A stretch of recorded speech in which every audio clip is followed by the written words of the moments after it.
আসসালামু আলাইকুম, hello viewers. আজকে আমি আপনাদেরকে দেখাবো আমার এই পুষি বিড়াল মিনুটাকে নিয়ে কিছু কথা বলবো।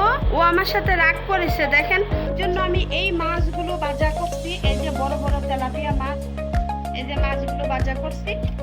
এই যে মাছ, এই দেখুন ও করতেছে কি, দেখুন ও রাগ করছে, ও খাবে না, ও রাগ করছে। ওর জন্য আমি এতগুলো মাছ ভাজা করে রেখেছি। এগুলো ফ্রিজে রেখে দিব। এখন একটা দিয়ে খাওয়াইবো, আবার বিকালবেলা একটা দিয়ে খাওয়াইবো, আবার রাত্রেবেলা একটা দিয়ে খাওয়াবো।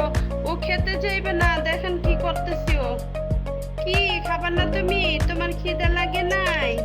মাছটা মুখে দিলে তো ঠিকই লোভ লাগে। এই যে একটু বন্ধ শুকে একটা খেতে চাই, একটু খেতে। ওরে বাবা, আবার জিভে জ্যামড়াইতেছে। আসো মনে, আসো আসো। এটা হচ্ছে আমার মুরব্বিটাকে এখন আমি ভাত মাখিয়ে খাওয়াই দিব। রাগ করে না শোনা, রাগ করে না।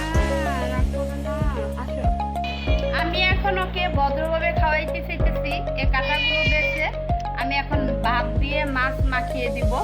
আর ও কিনা এটা মুখে নিয়ে, মাছটা পুরাটা মুখে নিয়ে চলে যেতে চায়। তো ও কি করবে, এই মাছটা পুরাটা মুখে নিয়ে আমার খাটের নিচে যাইয়া তারপরে এই টাইস মাছ এগুলো বড়াইয়া মাখাইয়া তারপরে খাইব। এটা কি সম্ভব? কখনোই না। এটা অভদ্রতার লক্ষণ, অভদ্রতা। আমি একটু ভদ্রভাবে খাওয়াই দেই। তুমি ভদ্রভাবে খাও বিড়াল, খুশি বিড়াল। তোমার আদর করে দেখি তুমি আদরে আদরে ভাদ্র হয়ে গেছো গা।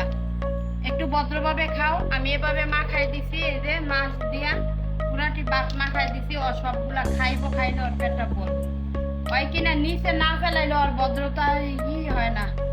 ওর ভদ্রতা হয়েছে নিচে ফেলায় খাওয়াটা।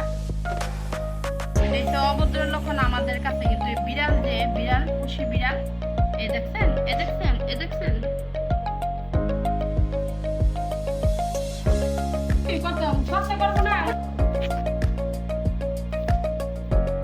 ও চাইতেছে কাঁটাগুলা যে নিচে রেখে খাইতে। কেমন অভদ্র লক্ষণ না বলুন তো ভাইয়ারা পুরা।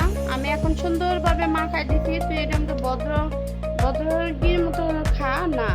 ও শুধু খাইতেছে নিচে রেখে খাইতেছে। নিচে রেখে না খাইলে ওর পৃথিবীটা না খানায়। তাই নিচেও দিলাম, বাটিতেও দিছি। যা এবার খা, পেটটা বই রাখা। আবার বাটিটা নাড়াচাড়া করে একটু ধরতে হয়। মুরব্বি, এটা হচ্ছে আমার মুরব্বি। ওকে আগে খাওয়াইয়া তারপর আমরা খাবো। আমার ছেলে বলতেছে আম্মু আমাকে খাবার দাও। আমি বলছি না, আগে আমার মুরব্বিটা খাওয়াই নেই। পশু পাখি তো খিদা লাগলে ওদের জন্য মায়া লাগে, আগে ওরা খাওয়াই নেই, তারপর আমরা খাবো।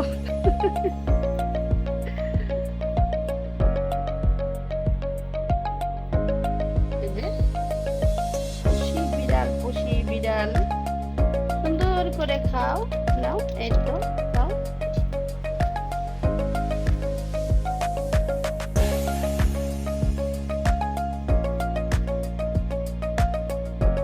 রাগ করে চলে গেছে মাঠে। দৌড়ে দৌড়ে বিছাইতেছি, ডাকতেছি মিনু মিনু মিনু। না, ওই শুনেই না। ওরই ডাকতেছি না কারেই ডাকতেছি, ওই শুনেই না। তারপরে মোটর সাইকেলের নিচে যায় দেখি কি চুপ করে বসে রয়েছে। ওইখান থেকে যায় দৌড়ে নিয়ে আসছি। আচ্ছা, রাগ যে করলি তুই, এখন পেটটা কার ভরে? এখন তো তোর পেটই ভরতেছে। এখন তো মজা মজা করে খাইতেছস। সবসময় এভাবে মাছ দিয়া মাখাই দিলে ওর খাইয়া পেটটা ভরে।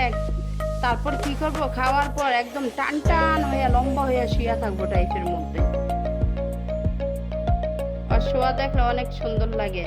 লম্বা হইয়া দুই পা পিছনে দিয়া লেজ ধরে সোজা করে দুই হাত সামনে দিয়ে লম্বা হইয়া শুয়া থাকবো।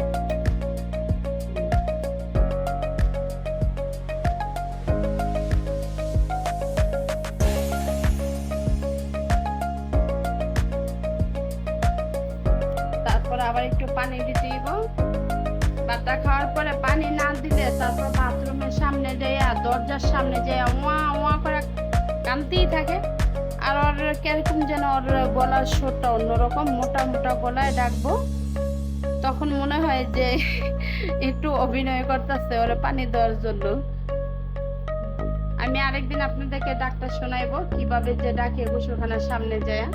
ও ও আমাদেরকে বোঝায় যে আমার পানি পিপাসা লাগছে, তাই মগ দিয়া পানি দিলে সুন্দরকে আবার মগের ভিতরে পানি খেয়ে। তবে একটা জিনিস বুঝতে পারি না, যে খাবারের পরে পানি খাইতে চায় না, অনেকক্ষণ পরে যায় আর তারপর পানিটা খাইব। দেখেন আমি আপনাদেরকে আবার দেখাবো কিভাবে পানির জন্য ও যাইয়া ডাকাডাকি করে। ভাইয়েরা পুরা দেখুন কিভাবে ডাকতেছে। আপনাদেরকে বলছিলাম যে পানি খাওয়ার জন্য এইভাবে ডাকবে। ওইখানে গোসলখানার দরজাটার কাছে শুয়ে শুয়ে ডাকতেছে। দেখুন গোসলখানার দরজাটা, এখন দরজাটা খুলবো আর যাইয়া ও পানি খাবে। এই যে মগের ভিতরে পানি আছে, আর এখন চুক চুক চুক চুক করে পানি খাবে। এই যে পানি খাইতেছে, তখন কিন্তু পানি খায় নাই, তখন যা একটু ঘোরাঘুরি করছে, ঘুরে টুরে তারপরে এই যে এখন দরজার সামনে এসে বসে ম্যাও ম্যাও করে ডাকতেছে। কোন পানি খেতেছে, পানি খেতেছে, তৃপ্তি মিঠাই আবার শোনে। শেষ, ওর পানি খাওয়া শেষ, ও এখন চলে যাবে। দেখুন কিভাবে পেটটা তিল্লিশ করে পানিটা খাইছে। এখন দেখি ও কি করে। সোফার নিচে চলে গেছে, ওর পানি খাওয়া শেষ। এখন লম্বা হয়ে শুয়ে থাকবো। ওই যে সানি একটু ধরো তো বিড়াল ধরে। এই যে এখন ওরে যাই কিছু করে না কেন খাটের নিচে চলে গেছে। তো ভাইয়ারা আপুরা, এই হলো ওর কাহিনী। যা করে না, ওর কাহিনী দেখলে শুধুই হাসি পায়। ওর সাথে অনেক খেলাধুলা করা হয়। যখন ওর পেট খালি থাকে, খিদা থাকে, তখন ও কামড় দিব, আর যখন খিদা না থাকে ওই সুন্দর করে খেলা করবো। তো আজকের জন্য এখানেই রেখে দিলাম। ওকে, আল্লাহ হাফেজ।